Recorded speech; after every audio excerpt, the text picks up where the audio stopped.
Friends, welcome to my channel. Don't forget to like and subscribe. It's not difficult for you, but it's nice for me, and we're starting. George, an insanely loving, albeit chauvinistic, obscenely rich father, and Grace, a socialite mother, raised me to believe that marriage is a noble goal. In fact, it is not just noble, but necessary for a woman from high society. Of course, it had to be someone my parents considered their equal, which meant that he had to be from a solid family with a lot of money. My mother was great partly because she had plastic surgery on her nose as a teenager, and also because she had a first-class breast augmentation operation.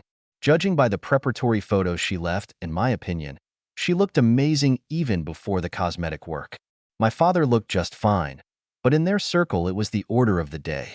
The husband had money, and the wife had an attractive appearance. I inherited some of my mother's best traits and some of my father's bad traits, so I always looked decent as a teenager and into adulthood. However, my nose was not so fantastic, something in between my mother's real nose and a nose made after plastic surgery. Most people thought I was pretty, perhaps with a figure of 9. No one thought I was beautiful. Justin, I don't understand why you don't want to have a nose job. Sophisticated boys would have liked you a lot more. My mom used to say every month when I was about 12. As a child, I often wondered if George and Grace were my real parents, not because of their looks, but because of their values. I think that because I was mostly raised by a wonderful babysitter named Hannah Gimler, and not them, I grew up much less materialistic and more humane than them. The problem was that my older brother Kent was also raised by Hannah, and he turned out to be only slightly better than my parents. My parents, especially Grace, treated people who didn't belong to their social class either as invisible or as shit. I swear, none of George, Grace, or Kent knew Hannah's last name. And this is despite the fact that out of respect for Hannah, when we were in public, I called her Mrs. Gimler. Although I didn't do it for that reason, it had its advantages. It made it clear to everyone that I was polite and cared about other people. I was loved by every babysitter we've ever talked to, and Hannah would give her life for me. I also treated everyone else with dignity. For example, we had a horse farm with 2 low-skilled workers named Joe Jacobs and Sam Crown. It was run by a jerk named John Tipton. As with Hannah, no one in my family except me knew Joe and Sam's last names. They were about 10 years older than me, and although I started calling them Mr. Jacobs and Mr. Crown, they insisted that I call them Joe and Sam. I insisted that they call me Justin and not Miss Morgenthau. And again, without trying to win them over, I became someone they would give their lives for. Although they always liked me, one day that liking turned into loyalty. I was 14 when, on Thursday afternoon, right after school, I brought my horse Barbosa back to the stable after a ride. I found Joe and Sam in the back of the stable, where they were having a snack. Apparently, they got food poisoning after having lunch together. Seeing their condition, I told them that they should stop working for today. "We can't, Justin, because we need to finish our work today," Joe said between seizures. "Yes," Sam continued, trying to be calm, although obviously he couldn't. "If we don't cool and clean the Barbosa, feed the other 5 horses, and clean the stalls by 7 o'clock, when Mr. Tipton arrives, our wages will be delayed." "I don't have any homework today," I said, smiling. "Go lie down and I'll take care of it." "We can't let you do this," Sam exclaimed with the most shocked expression I've ever seen. "Not only can you, but you will do it," I said, lightly slapping their asses with a riding crop and saying, "Shoo, shoo." They resisted a little more, but I could see that they really felt terrible, so they left. By 6:30, I'd done about 90% of what needed to be done, but I wasn't sure I'd be able to finish in time when Sam and Joe returned to the stable. They looked a little better. "Thank you very much, Justin," they said in unison, looking at my work. They couldn't believe that I had done so much, but I really worked hard. Now they were the ones who were sending me shoo, saying they were healthy enough to finish. When I saw them the next day, they told me they were done by the time Tipton arrived, and I had made 2 friends for life. I never liked Tipton because he seemed lazy and mistreated Sam and Joe. However, for some reason my father thought he was a wonderful man. When I turned 16, I hated Tipton because he started making ambiguous remarks and at one point slapped my ass. I was amazed that my father didn't believe me when I told him about Tipton's comments and actions. You must have misunderstood something, George said. I know you don't like John Tipton because he makes lazy employees follow all the rules, but he's a wonderful man. This was long before the advent of iPhones with recording applications, the internet, or easily accessible high-tech bugs. However, on my next trip to the city, after spending some of my pocket money, which I usually gave away, I bought a small tape recorder that had just appeared on the market. The next time I was alone with Tipton in the barn, I recorded his comments, which this time bordered on rudeness, including a comment that I have a beautiful ass. That evening, I played the tape to my father. He didn't like it, but he still didn't know what to do. For the first time in my life, I snapped at him. Either you fire this jerk, or I quit. Justin, he began. Fuck you, I shouted. You can't talk to me like that, he shouted as soon as he recovered from the shock, but by then I was already out the door. At that particular moment, I was glad that I was a rich little girl, because I jumped into the Mustang that I had been given for my 16th birthday and rushed to my Aunt Claire's house. She was my father's divorced younger sister, and the only one of my parents' relatives with whom I could truly identify myself. She lived about 15 minutes away and was happy to take me in. The next day, Saturday, my father found out where I had gone, and when I refused to talk to him on the phone, he took time out of his busy schedule, which he reminded me of the second he arrived at Aunt Claire's house, to see me. I shocked him again when my first words to him were, I don't care about your busy schedule. Did you fire that asshole Tipton? Well, honey, he began. Aunt Claire didn't let him finish. I've listened to the tape, George. Don't be a fucking idiot. Fire him immediately. Aunt Claire was one of the few people in my life that my father didn't want to mess with. It was something from their childhood that I had never been privy to. Good. Are you going home now, Justin? George said. I'm going to hire a new horse farm manager, I said, crossing my arms over my chest and putting on a stern expression. Haha, honey. You're only 16 and you don't know anything about business, he said patronizingly. Maybe not, but I know more about people than you can ever imagine, I replied defiantly. Then I looked at Aunt Claire and asked, Can I stay here until I graduate from high school, Aunt Claire? Of course you can, Justin, she replied with a smile. George tried to glare at Claire and me, but he couldn't. I do not know if it was because he loved me, because he saw potential in me, because he wanted to keep me away from Claire, or because he would be embarrassed when his friends found out that his daughter had run away, but he relented. After interviewing several people, I hired Rita Santos, a 40-year-old Spanish-speaking woman, as a farm manager. George wasn't too happy about it until 3 months later he realized that the horse farm was working better than ever, at a lower cost, because his buddy Tipton was stealing from him. He apologized to me indirectly, and that was the best he could do. After graduating from high school, despite several serious problems with my parents, although hundreds of minor ones, I enrolled in an elite university. Although I had good grades, I wasn't a superstar like most of my classmates. However, George had money and influence, so it was a foregone conclusion that I would enroll. To find the right husband, Justin, you need to meet the right type of gentleman, is how my mother explained the need for me to enroll in a prestigious university. There was a bit of variety in my college. I especially liked one versatile guy named Jason. He was completely outrageous, received a scholarship, and came from a middle-class family. He was very capable and wanted to become a divorce lawyer. It's probably called family law. He had different views on marriage than my parents. He thought it sucked. So in other words, if you had asked me out, it wouldn't have been with the intention of maybe eventually marrying me, would it, Jason? I asked him once when we were having a heated discussion about this topic. Hell no, Justin, was his reply. If I were to ask you out, it would only be in the hope of using you as often as possible, but certainly not with the intention of eventually marrying you. My mother would be horrified by such a comment. I just laughed and said, I hope you'll at least bring protection, and then I left.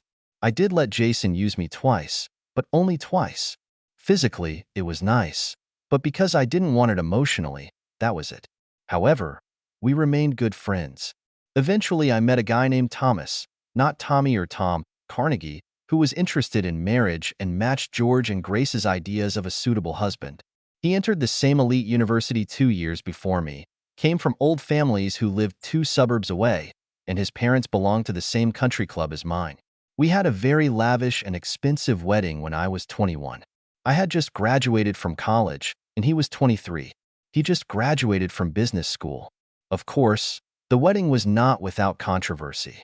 My parents insisted on a lavish wedding and reception, and although I wanted something smaller, I was willing to agree, provided it wasn't a black tie event. However, I insisted on inviting Hannah, Joe, Sam, and Rita. Even though Hannah now worked for another family, there was no need for a babysitter, since George and Grace did not have small children, and the horse farm was sold a couple of years ago, although Rita, Joe, and Sam stayed there. My parents objected because, as Grace put it succinctly, they're not in the same class as us. Besides, Sam was black and Rita was Hispanic, which, according to my parents, was another problem. After the invitations were printed, I told George and Grace in no uncertain terms that either 4 former employees would be invited and that they would buy costumes for Joe and Sam, or there would be no big wedding. Call me when you make a decision. If you make a negative decision and send out invitations, it will be the biggest shame for you in your life, I told them. I told Aunt Claire about it, who now had a boyfriend 15 years younger than her, and I know she called George. Later, she told me that she had said only one thing to George and then hung up the phone. George, Justin takes this very seriously. This is her fucking wedding, not yours. Either you agree, or I'm having a little gathering at my place, and I don't know if she'll be in the mood to invite you and Grace. How much will it embarrass you? I bet it's even more humiliating than having a black worker at your party. George and Grace not only conceded, but also pretended that it was a great idea. My friend Jason, who came to the wedding despite his aversion to marriage, called me as soon as he received the invitation to propose a prenuptial agreement. He was in his first year of law school, pursuing his dream. When I would have turned 27, I would have had access to 2 trust funds, both of which were very solid. I asked my father about it. I was surprised when he said that it would be an insult for Thomas's family to suggest something like that, so I ignored it, despite Jason's warning about a bad decision. The wedding was wonderful, although somewhat pretentious and excessive. There were a lot of people on it that I really cared about. Half of the guests, George and Grace, earned praise for inviting Joe, Sam, Hannah, and Rita. There was sincere applause when, in my speech, in which I thanked everyone for everything they had done for me over the years, I thanked Hannah from the bottom of my heart. I also remembered to dance with Joe and Sam. To be honest with myself, I realize now, and probably would have realized then if I hadn't still been influenced by my parents, that although I liked Thomas and maybe in some way I really loved him, I wasn't in love with him. I'm not sure that for him I was anything other than a prerequisite for moving up the career ladder. The love with him was good, although the fireworks on the 4th of July were not pleasant, and we went to great parties. My mother couldn't understand why I worked when I was married to Thomas, because my parents, even if I hadn't touched their trust funds, would have been willing to subsidize my free life. However, I didn't think that I went to college just to go to dinners and charity balls. I wanted to contribute to the development of society, so I worked as a sales representative for a pharmaceutical company. I had the right combination of looks and mind to be more successful than most, although not outstanding. Thomas has not reached my level of success in his career. He was sociable rather than hardworking, and he had no real intelligence. In the end, I found out that he had barely finished graduate school. After about 4.5 years of marriage, I began to suspect Thomas of cheating. Since this was long before the advent of easily accessible and inconspicuous HD cameras and sound recording devices, it was more difficult to catch traitors than it is today. However, since Thomas was not the sharpest tool in this case, and I was smart enough, patient, and dedicated enough, it took me a little old-fashioned investigation to make sure of this. I had another advantage. Since I was naturally friendly to everyone, and Thomas wasn't, I had better relationships with some of the women in his office than he did. In particular, with Susan James, one of the account managers in his office. I became friends with Susan pretty quickly after I met her at several events in Thomas's office. Once Susan and I went shopping together, and another time we went to the cinema when our husbands were out of town. I invited Susan to lunch. After exchanging pleasantries, I got down to business. Susan, I think Thomas is cheating on me. What can you tell me? Justin, I make it a rule not to gossip or give information if I don't know what I'm talking about, Susan replied. Then, smiling broadly, she continued, but I answer questions honestly. A sly smile appeared on my face. I knew there was a reason I liked this woman. I told myself. Have you heard any rumors that Thomas is having an affair with someone from the staff? Yes, Susan replied with a smile. You should be a lawyer, I laughed. Okay, what were the rumors? He's making love to Carol. Is Carol married? No, she's divorced. Are there any rumors about why she got divorced? And if so, tell me about it, I giggled. Because she cheated on her first husband. Does anyone claim to have information confirming gossip or rumors? 3 people saw Thomas and Carol 3 times returning from lunch at the Marriott Hotel, located 2 blocks from the office, in rumpled clothes, with disheveled hair or with the expression, just made love on their faces. One woman says she saw them kissing and groping each other in the stairwell between the 3rd and 4th floors. Did Thomas's secretary, Lillian, ever say anything about this or react in any way when it was discussed in her presence? As far as I know, she never said anything about it.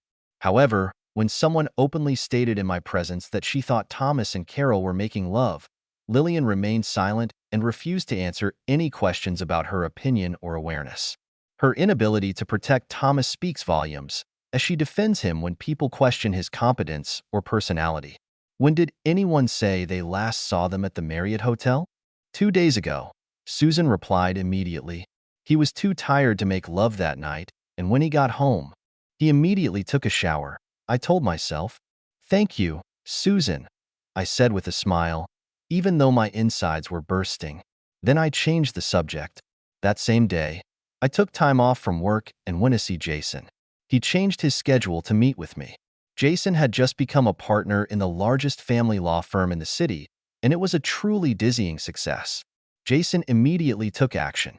He invited his favorite private investigator to meet with me and began conducting a financial analysis of Thomas and his family.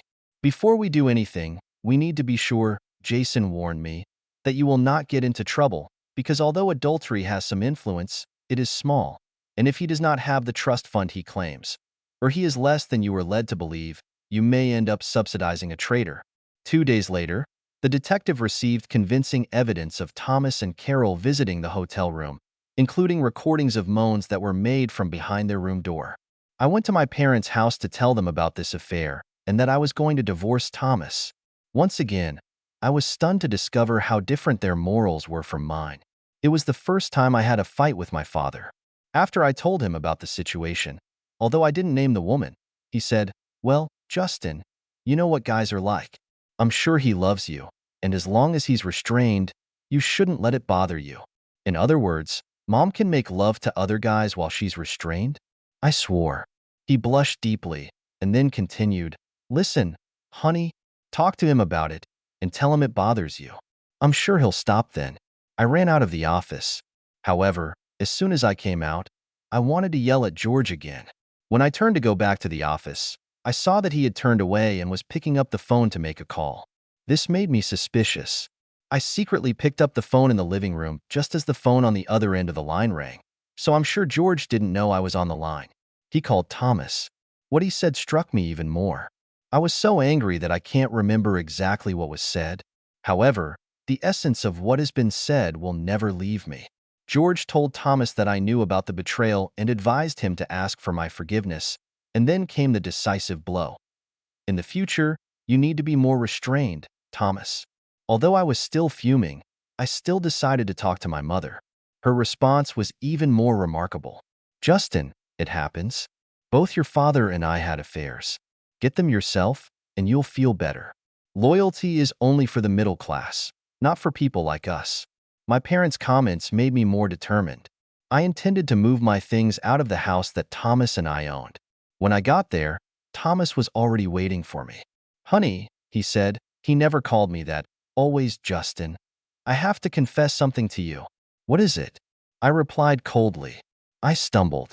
I had a brief affair with another woman. I really don't know why. Because, as you know, I love you so much. But it wasn't for long, and now it's over. Guilt was eating at me, so I had to tell you, he said with big eyes and a soulful expression on his face. Are you asking for forgiveness? I asked sarcastically. Yes, dear, he said, trying unsuccessfully to take my hand. If there's any chance of that, darling, then you have to tell me who it is and how long it's been going on, I said, crossing my arms over my chest. This is Allison Burke. You know, she's from the country club, and it only lasted 2 weeks. What about Carol Neal? I asked myself, is she the only one, and was it really that long ago? I asked in a much softer tone, trying to figure out if he would be outright lying. Yes, absolutely, was the answer that revealed his character. If before our little conversation I was 90% sure that I would divorce Thomas, now I was 100% sure, because he had a second woman with whom he made love, and he shamelessly lied. I didn't say anything, went upstairs and packed my most important things. While I was doing this, Thomas tried to reason with me, which made me even angrier. His comment was especially unpleasant when I walked out the door. You know, dear, that in this state it is not customary to divorce through anyone's fault, and in case of divorce you will have to share your trust funds with me. Thanks for the legal advice, Tommy, I replied, to which I got a stony reaction from him. He hated being called anything other than Thomas. I stayed at the hotel for a week while Jason continued his investigation. Tommy Boy called me every day. He tried to be nice. He even said it would never happen again. I answered his calls, but I just told him, I have a lot to think about. If I decide to divorce you, you'll be the first to know. About a week after my meeting with Tommy Boy, Jason completed his investigation. His investigation was facilitated by the fact that I was able to provide Thomas's social security number and a lot of additional financial data from our tax returns and from information that he kept in his desk at home, but the key to which was easy to find. Jason's investigation revealed that Thomas most likely had nothing but a token trust fund, and that the U.S. Securities and Exchange Commission was investigating his father. His family's entire fortune, which was probably built like a house of cards, will probably be at risk. That's a problem for you, Jason said, because he can get almost half of your multimillion-dollar trust funds. Seeing the despair on my face and realizing that I regretted not listening to him and not my father and not signing the prenup, Jason said with an evil smile, "But there is a way if you are ready." "What is it?" I asked, brightening up. "If there is physical violence on the part of a spouse, then according to the laws of this state, the rapist cannot take away anything that he did not bring into marriage. Has he ever hit you?" "He did push me once, but he claimed it was an accident, and maybe it was. I still had to go to the emergency room. Has anyone witnessed this?" I started to say no when he interrupted me. "Maybe your old nanny, Hannah, witnessed this?" he claimed rather than asked. I just smiled slyly and said, "Maybe. I'll ask her about it. But it's still not enough. Does he have a short temper?" "Yes, if you press the right buttons, he can go berserk," I replied, remembering what others had done in the past, and sometimes me, and what infuriated him. "That's my plan," Jason chuckled, getting up from the table and sitting down next to me. The plan was to enlist the support of 4 little people, as my parents and Thomas would call them, from my past. 4 people who would do anything for me: Hannah, Joe, Rita, and Sam. I called Thomas and told him that I wanted to meet him at a local park, where there is an elevation overlooking several picnic tables. He readily agreed. The meeting was scheduled for the school day, when classes were in progress, so most likely there was no one else in the park where the picnic tables were. Thomas, beaming, approached the secluded table where I was sitting and did not notice either the detective with the telephoto lens on the dais or the 2 horsemen behind him. "I'm so glad you agreed to meet, darling. We can work this out," Thomas said, sitting down across from me. "Are you really happy, Tommy Boy?" I grinned. "Why do you call me that?" "You know I hate it," was his irritated reply. "Damn it. That's too bad, Tommy Boy," I replied, still smiling, pretending to be happy and laughing in front of the camera from time to time. I spilled everything on him that I knew could piss him off. Most of the comments were untrue, but intended as provocative. I called him a brainless fool. I told him that making love with him has always been hard work for me, and that I hope she satisfied her fools more than me. I gave him Hannah's affidavit, in which she swore that she witnessed him push me to the floor and then call me a fool without any remorse or attempts to help me up. I told him that I had affairs with real men, not with a weak-willed asshole like him, including 2 black guys at the same time who used me senseless. I told him that because of my past dissolute life, I had contracted venereal diseases and that now he probably has them, and he shares them with his fools. He was getting more and more angry. He swung his fist at me. I had already managed to jump aside and fall to the ground when he swung, so that the blow hit me casually on the top of my head. However, for the camera, it would look like he knocked me to the ground with his fist. As soon as I landed, I heard the sound of a bugle. This caused Tommy Boy to abort the attack. Sam and Joe appeared over the hill, riding the horses Rita had provided for them. Sam was blowing a bugle, and Joe had a saber in his hand. Tommy Boy hadn't even run 3 meters before they jumped on him and told him to sit down until the cops arrived. Otherwise, they would stab him. The detective arrived on his motorcycle shortly after the horseman.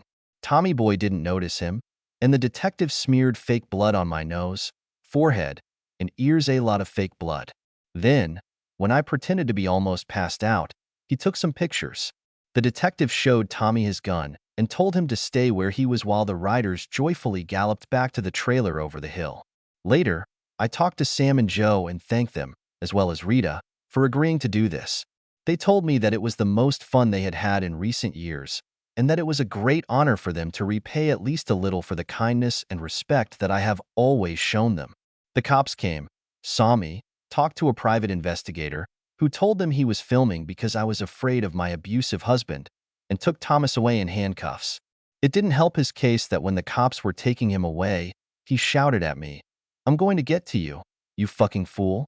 The detective made sure that this quote got into the police report. I went to the clinic where the attending physician was Jason's client. She treated my wounds and wrote a scathing report on the severity of my injuries. After Tommy Boy's lawyer was provided with a copy of the film, photographs, a police report, Hannah's affidavit, and a doctor's report, Thomas was happy to plead guilty to 1 count of domestic violence and receive 30 days in prison, 100 hours of community service, and 2 years of probation. After that, the divorce was quick and easy. We split the proceeds from the sale of the house. Each of us ended our marriage with the trust funds we entered into it with. He had about $25,000, I had about $15 million, and in any case, there was no alimony. I heard that Tommy Boy was fired, that the Securities and Exchange Commission had charged his father, and that his family had to give up membership in the country club. I didn't care, but my parents did. They comforted me, said they suspected from the very beginning that he was a brat from a bad family, and pretended to support me. Since then, my parents and I have had nothing but superficial conversations. I was sick of their values, pretentiousness, and idiocy.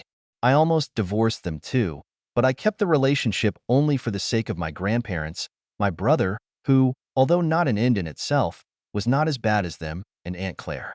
The day after my divorce was finalized, I went to Jason's place on a sunny afternoon shortly before noon. His secretary, Mabel, was probably confused when I showed up with a vacuum cleaner in my hands and a raincoat. Jason refused to charge for his services. I paid my bill for the services of a private investigator, paperwork, photocopying, etc. I received a receipt with not only the date on it, but also a timestamp, and then went to Jason's office. He was glad to see me and stood up to greet me. "I've come to pay the bill," I said. "Oh shit, Justin," he groaned, eyes wide. "I would have my license revoked if I made love to a client." "I know that, asshole," I giggled, buttoning up my raincoat and putting a letter on his desk with his dismissal from my lawyer's position from 12:01 of the same day. "I confirm this by admitting that you are no longer my lawyer," I chuckled. He was in such a hurry that, reaching for the pen, he dropped it on the floor. In the end, he took one and scribbled his thanks on the letter. I took it to Mabel to have the date and time stamped on it. Back in Jason's office, I closed his door, locked it, turned on the vacuum cleaner at full power so that no one outside the door could hear what was going on inside, and took off my raincoat. While I was standing there, he pressed a button on his switchboard and said, "Mabel, cancel my lunch meeting," and then jumped out from behind his desk. I raised my hand to stop his approach and looked at my watch. My watch, synchronized with the official American atomic time, now shows that it is. Here I paused for 2 seconds. 12:02 p.m. "How the hell am I supposed to work the rest of the day after that, Justin?" he muttered through half-open eyes. "You should have charged me instead of making me feel like I owed you," I giggled. "Love out of charity, right?" He chuckled. Something like that, I replied.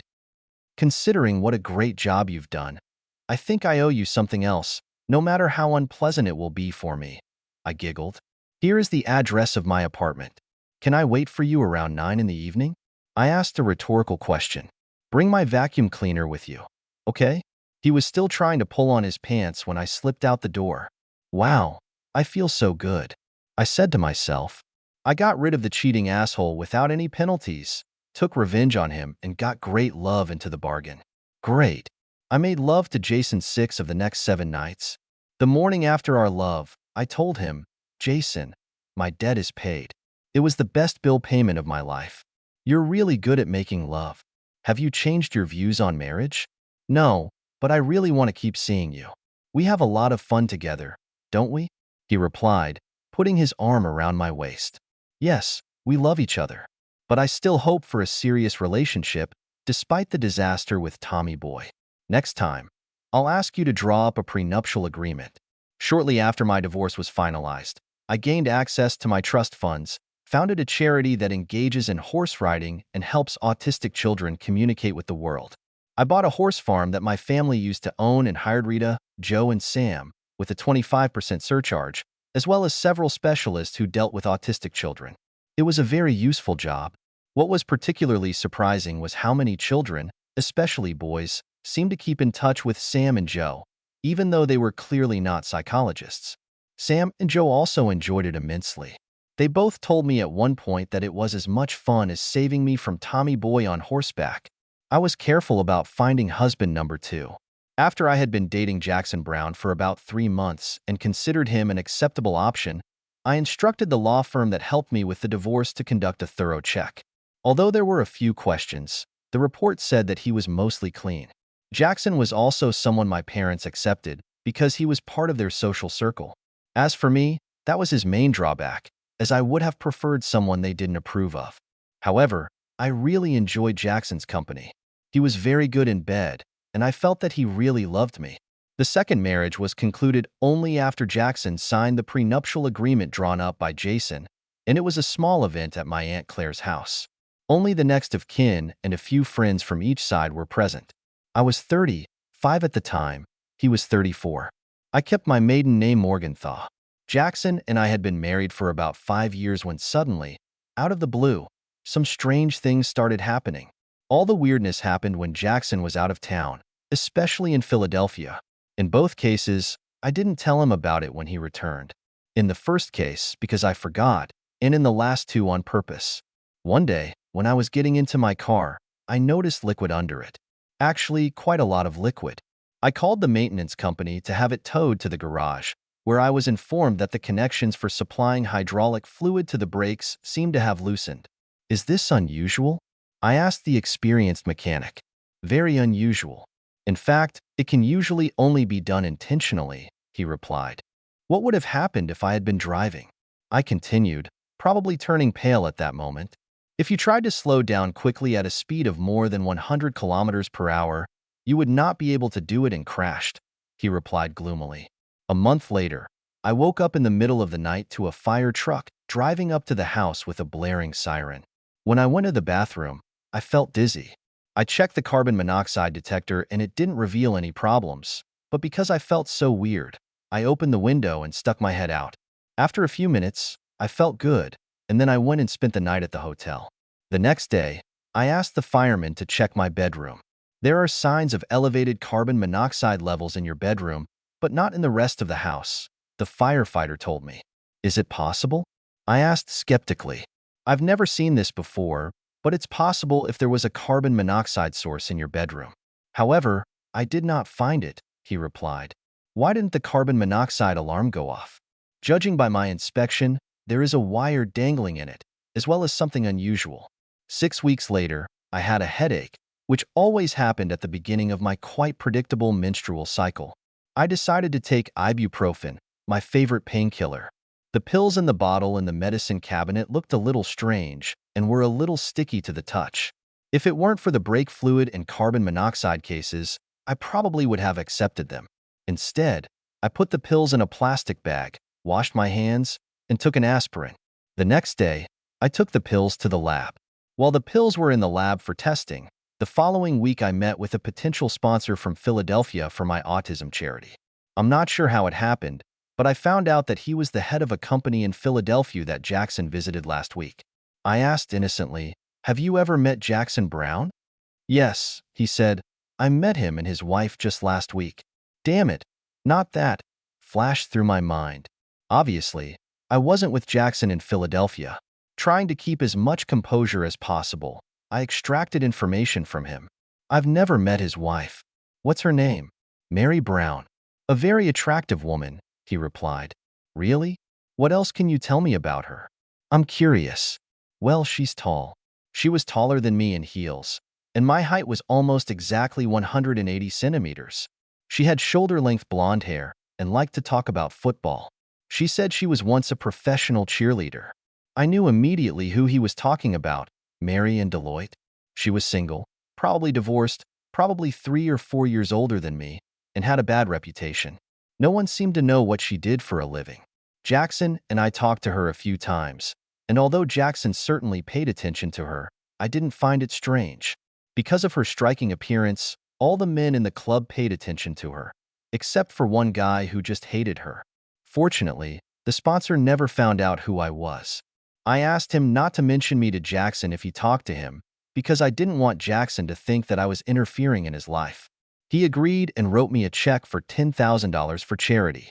I immediately called the guy who couldn't stand Mary in Deloitte. He didn't want to talk until I told him that I suspected she was having an affair with my husband and that some strange things were happening to me.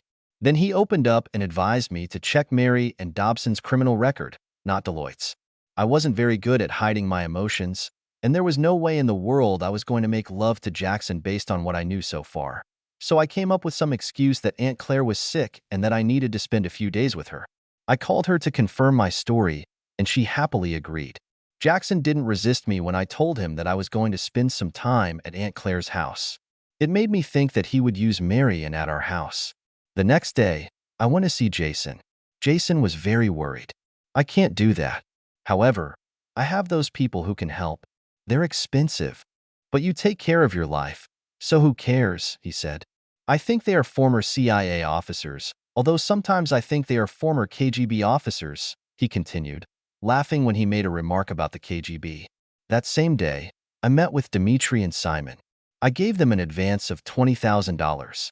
The next morning, while Jackson was at work, they connected my house to video and audio recordings and told me to avoid physical intimacy with Jackson. Stay at my aunt's house and go outside as little as possible.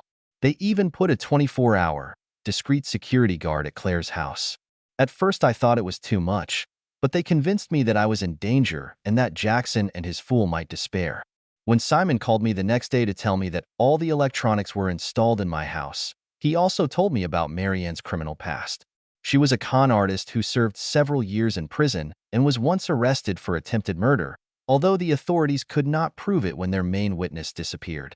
Simon also told me that he had received a laboratory report on ibuprofen and that it showed the presence of a rare form of poison that would have caused death within 72 hours if I had taken the pills. Jackson actually brought Mary into our house to make some love that night. Their conversation in bed was more explicit than love itself.